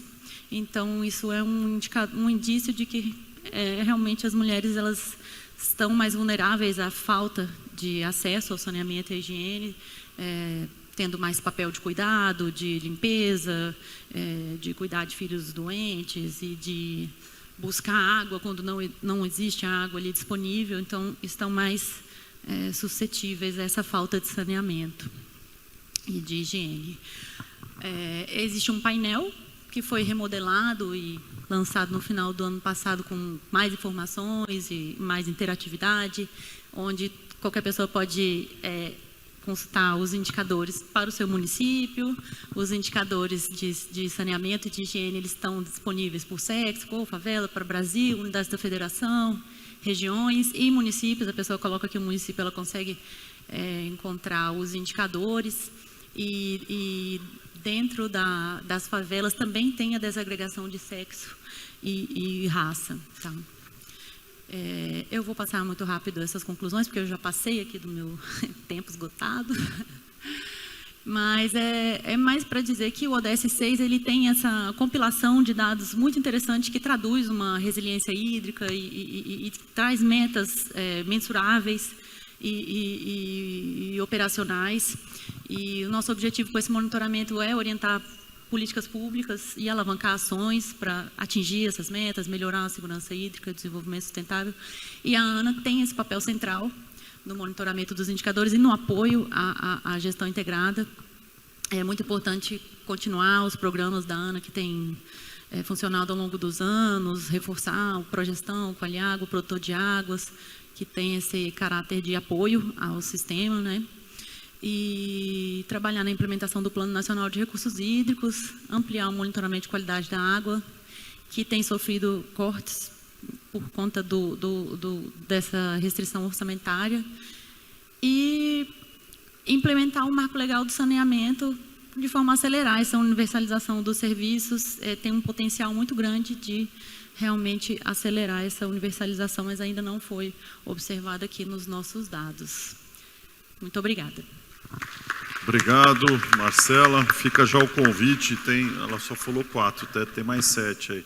Fica já o convite para a gente retomar esse tema, acho que numa próxima oportunidade, com certeza, já é nossa convidada. Rapidamente, já passo para o Luiz Henrique Nochelli, superintendente da SEMA, Mato Grosso, por favor. Obrigado, Rodrigo. Agradeço a Rebob em seu nome. É o último O último, falante mas aqui. não menos importante, né? Eu fui convidado, né, para falar sobre pilares estruturantes da gestão das águas como foco, planos, né, o plano de bacia, plano estadual, mas na 9433 ele já traz como um dos instrumentos de gestão. Daí, na resolução 145, também já está lá explicado, bonitinho, que o plano de ação visa mitigar, minimizar e se antecipar aos problemas relacionados aos recursos hídricos, superficiais e subterrâneos, de forma a promover os usos múltiplos e a gestão integrada. Então, está tudo em lei, está tudo lá bonitinho, está tudo lá. Mas ouvindo todas as palestras que eu participei, ouvindo o Conselho Nacional, né, na reunião que nós tivemos, ouvindo o Fórum Nacional dos Órgãos Gestores, ouvindo todos, ouvindo o Tibério falar que precisamos de uma base de dados robustas, ouvindo o Marcelo de Minas Gerais falando que é fundamental o planejamento, ouvindo a Maria Antônia do Acre falando que o monitoramento é necessário, ouvindo o Chicão do PCJ da preocupação em não termos saneamento, e a cobrança é um instrumento que veio ajudar os comitês de bacia, veio ajudar os estados, né? E também ouvindo o Antônio da Abas sobre a demonização do uso da água subterrânea. E, não menos importante, a Cida também falando que os comitês se reúnem para evitar ou discutir um problema instalado, porque senão é meramente uma conversa de amigos. Então, levando nesse sentido, o que eu percebi aqui? Que a água não é prioridade de governo. É esse o grande tópico nosso. Como que a gente vai instituir as nossas políticas se os nossos políticos não entendem a importância da gestão de recursos hídricos? É esse que é o grande tópico de tudo isso aqui. Então, quando a gente fala da falta de comprometimento, da falta de iniciativa, da falta de parcerias, talvez, não posso ser 100%, né, da minha percepção, de que isso seria resolvido. Então, se nós tivéssemos dentro de nossos estados, porque eu sou órgão governamental, eu sou segmento público, porém participo do Conselho Estadual de Recursos Hídricos como secretário executivo, sou membro de comitês de bacia, então eu permeio em todas as áreas. Mas nós temos problemas de número de servidores que nós não temos, uma rotatividade dos nossos servidores. Obrigado. Então eu vejo que esse é o problema. Se a gente tivesse, não vamos nem entrar aqui na seara, né? A gente ouviu a Cida, que é do PCJ, né? É isso? A Cida? Do CEIVAP. Tem dinheiro, então tem dinheiro para contratar, tem dinheiro para executar. Quando a gente consegue dinheiro para fazer um plano de bacia, a gente não tem dinheiro para executar. Como que a gente vai fazer? Então, quer dizer, nós temos que ter um norte. Ah, beleza, mas você está aqui só reclamando, a gente já sabe, todo mundo sabe disso. Então, nós, e agora eu vou puxar a sardinha para nós, né? Nós, estados da Amazônia Legal, sentamos, que são os 7 estados, 9, desculpa, né? Para eu não deixar ninguém de fora, eu anotei aqui, que é Mato Grosso, Acre, Amapá, Amazonas, Tocantins, Pará, Maranhão, Rondônia e Roraima. Falei certo, né, Mariana? Né? O que a gente? Unimos esforços. Unindo esforços para que a gente consiga quebrar a barreira política, a barreira do conhecimento, da integração. A gente está tentando entrar dentro do consórcio dos governadores da Amazônia Legal. Nós conseguimos. Nós estamos lá dentro. Tudo bem, ainda não somos vistos como a gente gostaria que fôssemos vistos. Mas a gente está buscando isso. Então nós só vamos conseguir fazer as coisas se a gente se der as mãos. Ninguém consegue fazer nada sozinho. A nossa parceria com o Mato Grosso do Sul, ela acontece desde 2009, com a aprovação do plano estadual dos 2 estados, na época financiado pelo Ministério do Meio Ambiente. Então são ações que a gente precisa que isso aconteça. A gente precisa que essa integração, ela seja efetivada. Por quê? Porque senão, vai chegar, ó, nós estamos aí, final do ano, já é outro governador que ganhou, em outubro, nós vamos ter que fazer o convencimento de tudo que a gente fez até agora.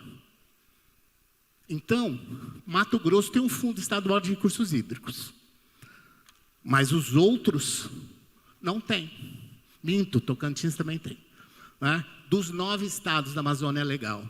Então a gente consegue fazer algumas ações, mas tem estado, desculpa Acre, mas não tem o Conselho Estadual de Recursos Hídricos, não tem. Está lutando, né? O pessoal do Acre está lutando constantemente. Então se a gente não consegue convencer quem deveria lutar pela gente, como que a gente vai fazer? Então, realmente, nós precisamos dessa articulação, nós precisamos dessa parceria, nós precisamos que os instrumentos de gestão sejam efetivados, a gente precisa de um monitoramento efetivo, a gente precisa de informação. Sem informação não se faz gestão. Estamos usando, aqui na linha da fala da Yara, estamos usando água subterrânea de uma forma indiscriminada. Mas quem disse que nós não podemos usar? Nós não temos estudo para dizer se pode ou não pode. Nós não sabemos o que está embaixo dos pés da gente. E daí a água superficial já está problemática, então as alternativas são as águas subterrâneas. Então é complicado e só entende de gestão quem precisa, só entende da necessidade dos monitoramentos quem faz gestão. Porque quem não faz gestão, pouco interessa.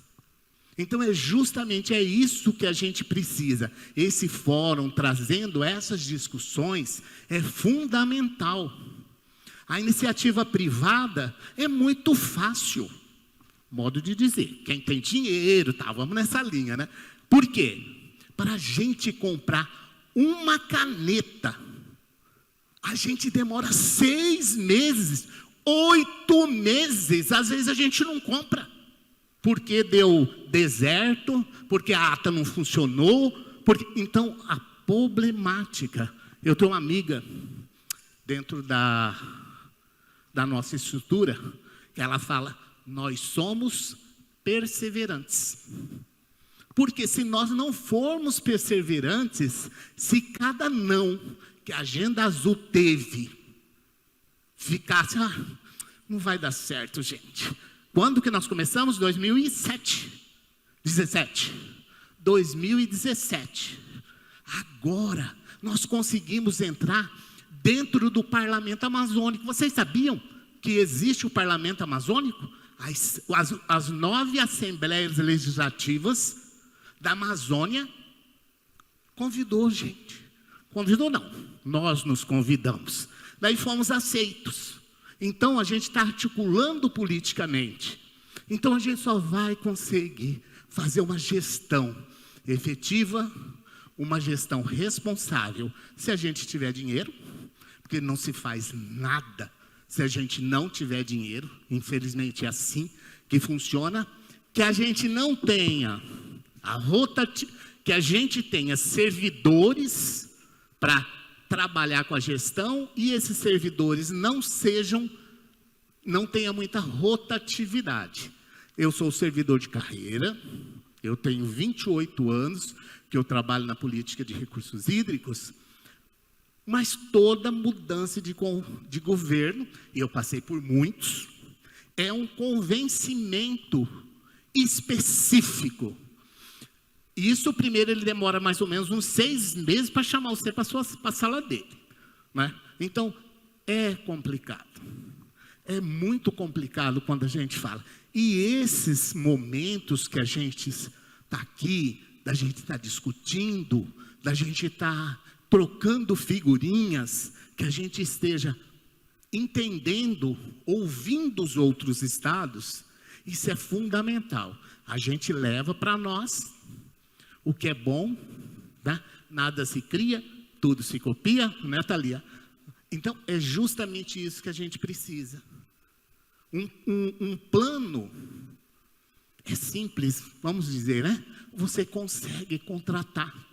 Você contrata aí, faz uma contratação, um termo de referência, lança o edital, a empresa ganha. E depois, como que a gente vai executar? Com que dinheiro? Com que tempo? Com que gente? Como que é a parceria com os comitês de bacia?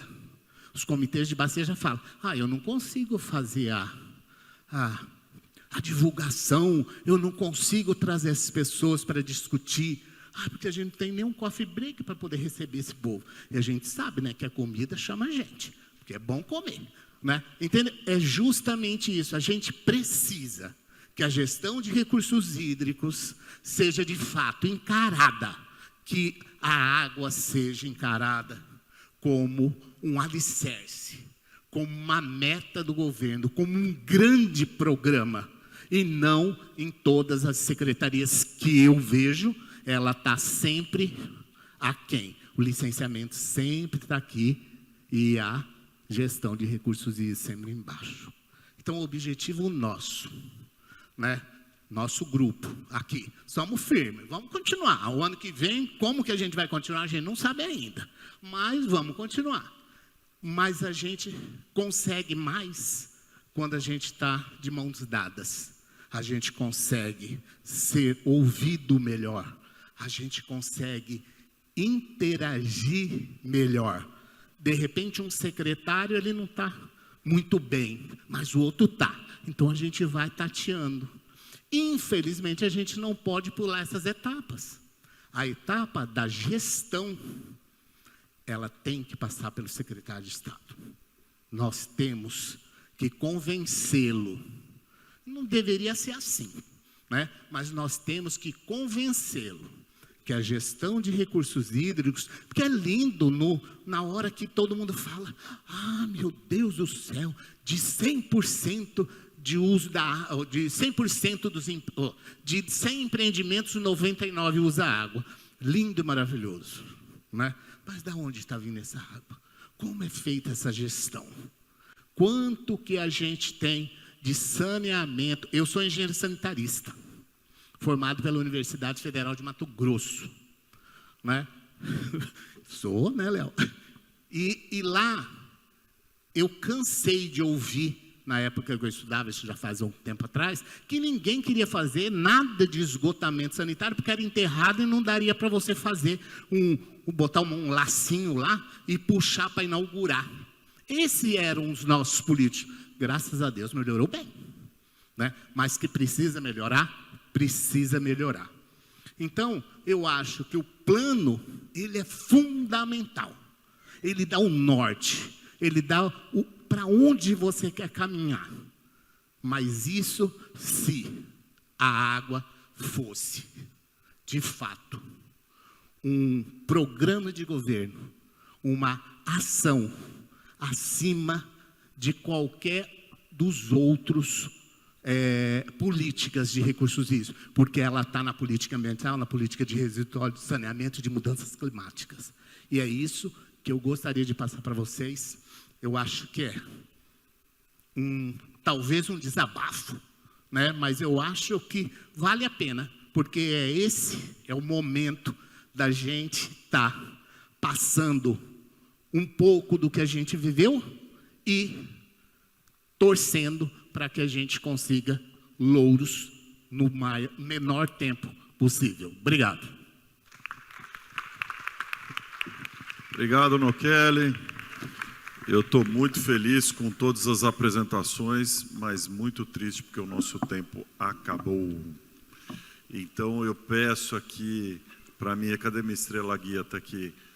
Tem tempo para uma despedida dos nossos palestrantes? Perfeito. Então, pelo menos isso, eu vou pedir, agradecer mais uma vez a cada uma que está aqui, pela apresentação. A gente vai tirar uma foto antes, mas eu queria que vocês pudessem fazer uma palavra final de 30 segundos para poder, posteriormente, receber as perguntas, a gente gravar e replicar para os nossos ouvintes aqui que estão aguardaram até o final, por favor. Podemos começar com a Renata e a gente finaliza novamente com o Nokele.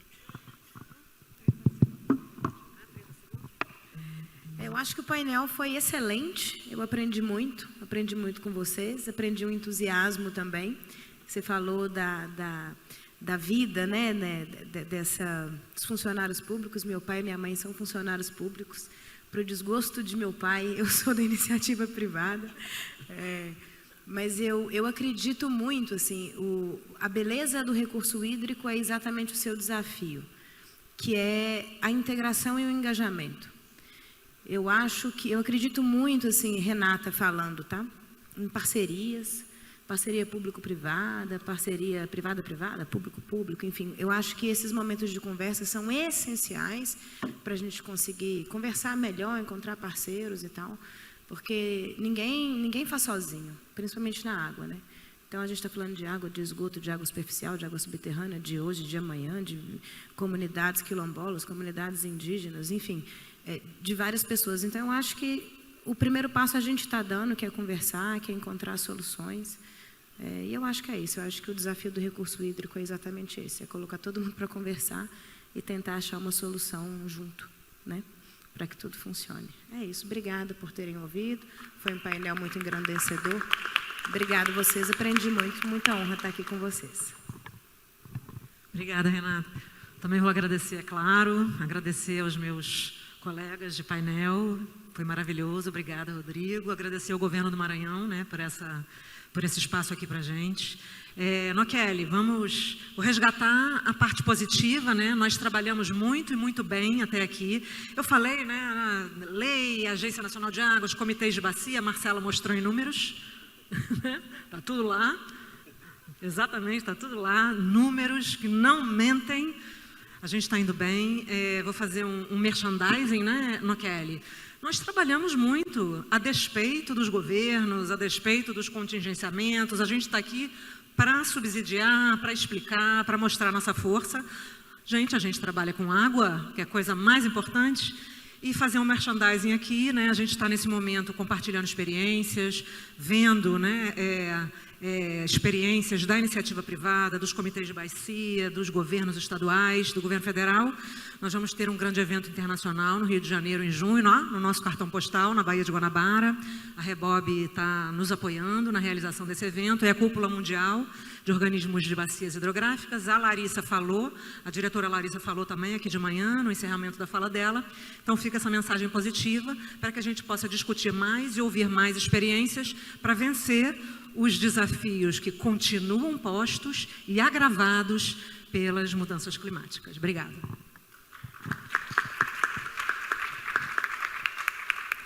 Obrigada, Rodrigo. Obrigada às mulheres maravilhosas que estão presentes nesse painel. Nokeli, que traz um pouco, né, da ânsia que a gente tem de trazer mudanças para o sistema.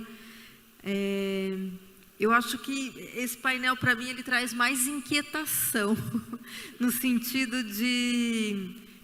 a gente não tem mais tempo de ficar falando, né? A gente já sabe o que tem que fazer, a gente já tem algumas coisas que estão sendo feitas, né? A nossa colega da Vale mostrou isso. A gente tem experiências de gestão. O colega da plateia falou falta o dinheiro, né? Mas tem dinheiro, gente. A gente olha no jornal toda hora, não é? Foi aprovado tantos milhões para não sei quanto, 3 bilhões do Fundo Internacional. Eu acho que a gente tem que aprender a destravar esses recursos para a água. E a gente também não pode ficar esperando o outro. Eu acho que a gente tem que ser um pouco ousado, né, Rodrigo? Para a gente falar, eu vou fazer uma coisa inovadora aqui no meu quadradinho e vamos ver o que acontece. Porque não vai aparecer o Buda da água, né, Nokeli? Está aqui as soluções, humanos, façam isso. Não vai acontecer. Eu tenho repetido que se não for a gente, quem? Se não for agora, quando? Não dá. A gente vai ter que começar a se inovar, a ser ousado, a incomodar um pouco, né? Que quando a gente quer fazer diferente, incomoda o sistema, mas a gente não tem outra escolha, né? Ou é isso, ou é enfrentar eventos extremos com consequências cada vez piores. Então, que todas essas provocações nos tirem da zona de conforto, nos dê coragem e incentivo para a gente fazer diferente, para a gente abraçar a parte que nos cabe, para propor o diferente, para enfrentar tudo de diferente que a gente está enfrentando nesses últimos anos e nos anos no porvir. Muito obrigada para quem ficou até agora.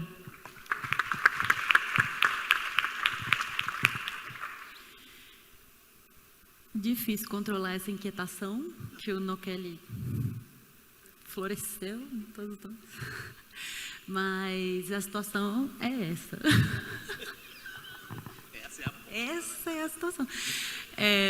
Eu acho as pessoas que trabalham com recursos hídricos muito engajadas, muito apaixonadas e muito comprometidas. E eu acho que a gente vai ter que começar a usar mais criatividade e sair um pouco desse conforto de ficar esperando alguma coisa, uma iniciativa do governo, que a gente fica esperando, mas não está vindo. Então, a gente vai ter que correr atrás, do dinheiro, vai ter que correr atrás de levantar receita, vai ter que correr atrás de fazer cada vez mais parcerias. E é participativa a gestão de recursos hídricos, o sistema, ele anda junto, a ANA não faz sozinha o trabalho, os órgãos gestores estaduais, os comitês também não fazem. Então, acho muito importante essa integração cada vez maior da ANA, né, com os atores, né, de recursos hídricos, o sistema, e isso tem que ser cobrado da ANA mesmo, porque às vezes a ANA ela não tem um corpo técnico tão grande, tem uma diversidade enorme de temas para lidar, e eu acho que isso é central. Essa questão da coordenação do sistema, do apoio ao sistema, de estar junto, isso é central e isso, sem isso não vai andar. Isso tem que estar o tempo inteiro sendo cobrado, relembrado, pactuado, esse tipo de evento é ótimo para trazer esses debates. E hoje a gente tem tantas ferramentas também de encontros remotos, né? A gente tem como fazer eventos também que não são presenciais e que podem trazer muito mais pessoas, inclusive pessoas que não estão dentro, universidades, ou essas populações que a gente fica falando, tradicionais, etc. Não tem tanta desculpa assim, sabe o que eu quero dizer? Eu lido com isso muito no dia a dia, porque é o tempo todo a gente sofrendo, por exemplo, esses cortes orçamentários, e fica aquele desânimo, como é que a gente vai fazer tal coisa, e a gente tem que fazer, tem que se reinventar, tem que dar um jeito. E uma coisa muito importante é a coragem, eu acho, para fazer as coisas, porque às vezes a gente fica com medo. Eu vejo muito isso também, a gente não tem certeza absoluta, como é que a gente vai fazer, de onde a gente vai partir, e tem que ter um pouco de coragem. Tem que ter um pouco de coragem para iniciar, fazer coisas novas, ir atrás, articular. Articular é uma palavra muito importante para a gente. Articular, mostrar a importância das coisas, ficar incomodando, mostrando esses dados. Então, assim, o poder dos números é grande. Então, às vezes, para que a gente está fazendo esse tipo de estudo? Para isso mesmo, para ficar incomodando e falando, olha aqui, o número era assim, há 20 anos atrás, agora está assim, esse ritmo não é suficiente, não adianta ficar saindo um monte de notícia, um monte disso, daquilo, marco isso, aquilo, e na prática a gente não está vendo isso. Então, o número ele serve para confirmar e para incomodar e para trazer mais responsabilidade e mais engajamento, né? Então, meu papel ali de produção de dados e divulgação desses dados, ele às vezes é um pouco cansativo e muito sem ver resultados, né, práticos. Isso serve para quê, né?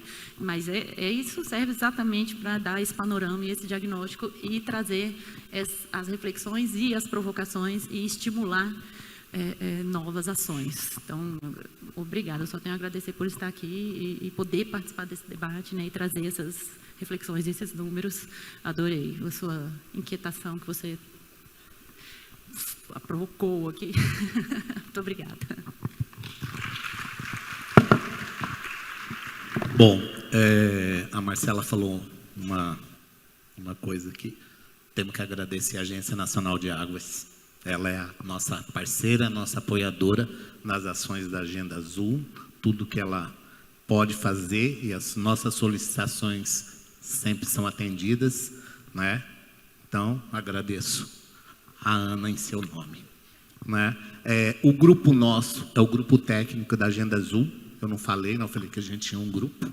Então é um prazer estar aqui com a Moema, com a Renata, com a Yara e com a Marcela, e não menos importante, o Rodrigo. Não é? Muito, muito, muito obrigado por essa oportunidade da gente estar falando dos nossos anseios, né? Eu acho que isso é importante. Obrigado. Excelente. Agradeço novamente a cada palestrante aqui, como já citou o Nokeli. Finalizamos a data de hoje, as nossas atividades de hoje também. Amanhã às 8h30, bom descanso a todos. E eu convido a Soraya para subir aqui e tirar foto junto com a gente. Obrigado, gente. Até amanhã.